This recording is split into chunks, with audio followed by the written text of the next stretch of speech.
Hello everyone and welcome back to the Common Sense Crypto channel. As with you always, this is Rich doing another video today on XRP.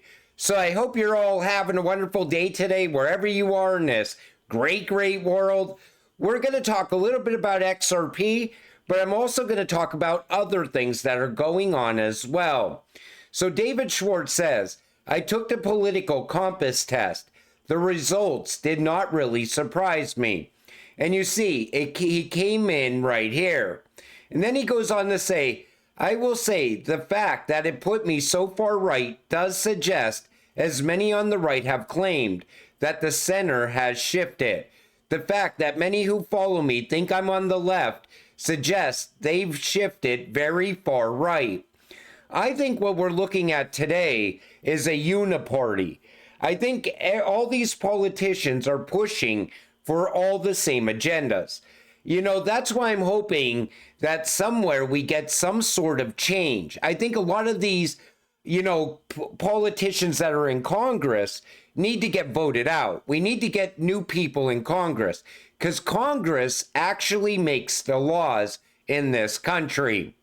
2012, Elizabeth Warren accused of making a fortune from flipping foreclosed homes. Remember when she's always talking about the foreclosed homes? Oh, there's bad loans out there. The country is in economic crisis because of all these bad loans. So flipped, Elizabeth Warren purchased this Oklahoma City home at 200 Northwest 16th Street for $30,000 in August 1993, then sold it for $145,000 5 months later. So you see how these people play the system. And you know she's not doing this on her own. Most likely she has some of the best real estate people helping her do this. But this is how these politicians, they go into Washington with 2 nickels and they come out multi-millionaires. Tether's USDT hits record $120 billion market cap, flashing October signal. And right away they talk about how this is going to spill into Bitcoin and ETH. Like we've been saying all along, Tether creating fake Tether valued by nothing backing it, and that pours into Bitcoin and ETH. And that's why Bitcoin and ETH are both in massive bubbles. And those bubbles are eventually going to pop. Bitcoin, the cryptocurrency, is often referred to as digital gold.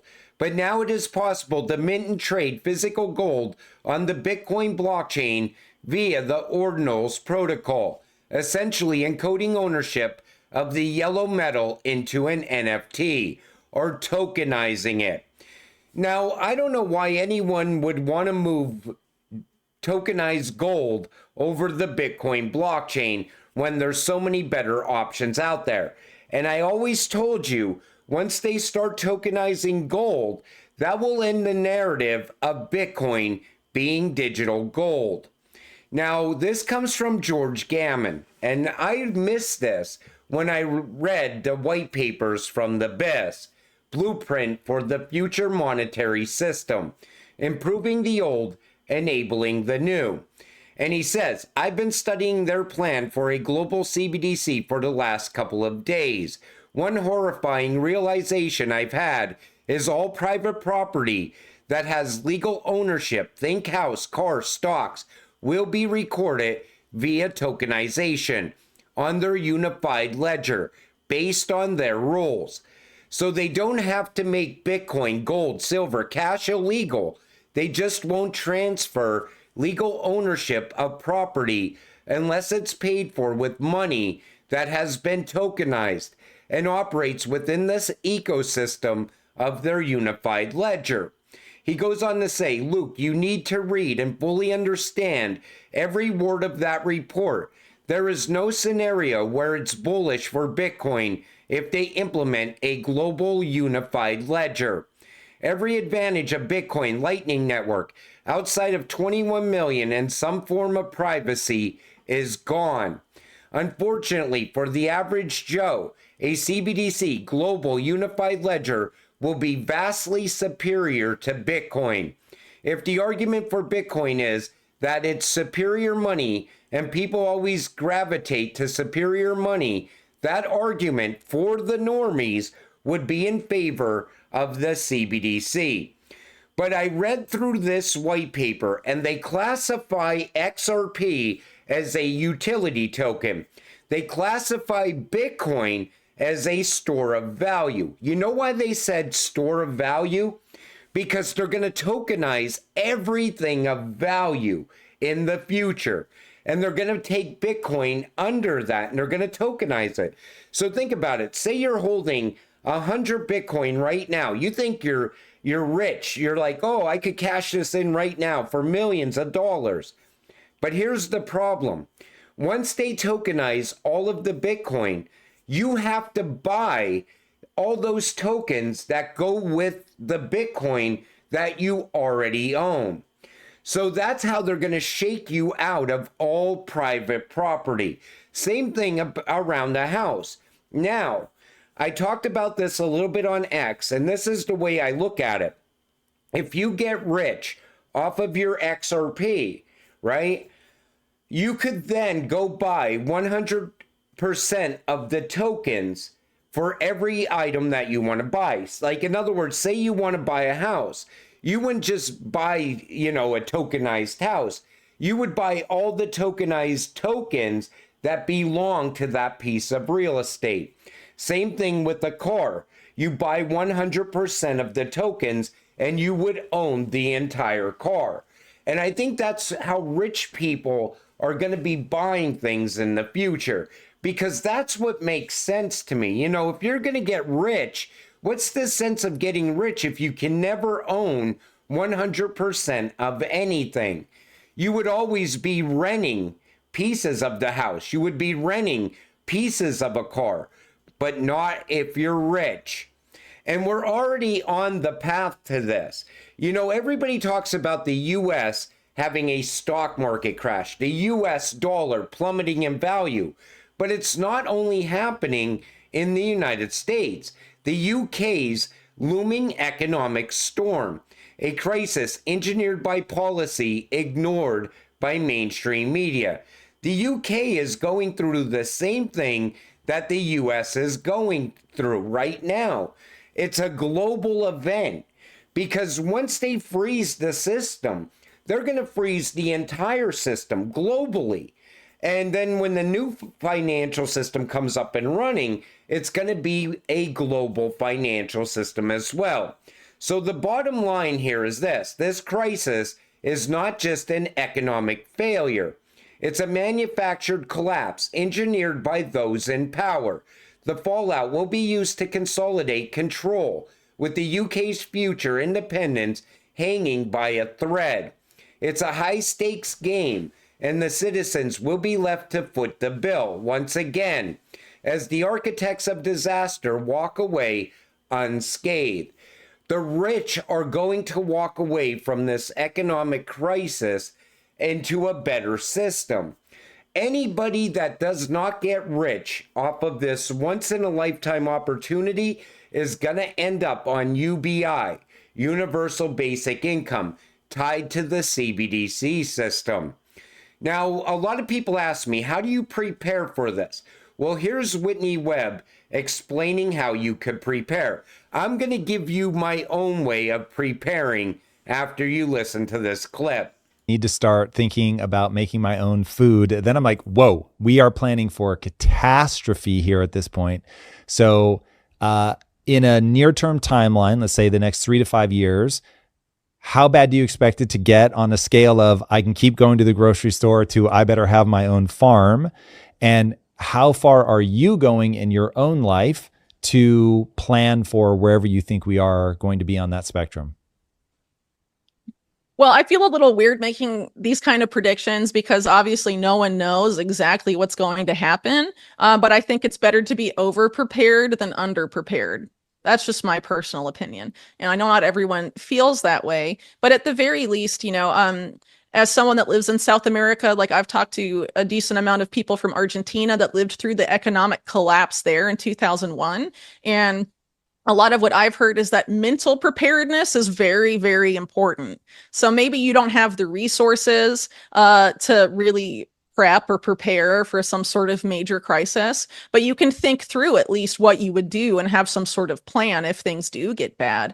Because when people don't have any sort of plan at all or any sort of framework with how to deal with any significant crisis, they panic, and people tend to make poor decisions when they are in fear and panicking, right? So I think there's a whole spectrum of, how much you could prepare or how little. And really, regardless of your economic means, there's something everyone could do to be a little more prepared. But at the end of the day, whatever crisis comes, however bad it is, the solution from the government or, its private sector partners is going to be increased surveillance and increased control over our lives. And if you do not want that, you should become as self-sufficient as you possibly can with you and your community, because it's very likely that whatever the next crisis is, the solution that will be offered is going to come with a lot of caveats to it. Whether it's, programmable, surveillable money that you'll be onboarded to not lose all the access to the dollars that were previously in your banking account, or any other, number of things. We have to regulate the internet because of cybercrime. Now you need a digital ID to access the internet and stuff like that. There's a lot of things that could potentially happen, and a lot of solutions we could potentially be sold. But at the end of the day, if you look at what's happened in the post 9/11 era with nearly every crisis, it's usually more control for them, less freedom for us. And I think we need to be vigilant about that and think about how, in the face of any crisis that comes forward, how can we be more sufficient and not so dependent on, maybe a solution that the government would offer. But what she said right there, I talked to people outside of crypto about what's coming. I said, if they were ever to implement a CBDC or anything like that, what would you do? And they all said the same thing. Well, I would rely on the government to see what they come up with. I'm sure they will have a solution to the problem. But here's the way I would prepare for any crisis. Ammo, food, make sure you have enough food put away for at least 30 days. I don't think this event's going to be a 30-day event, though.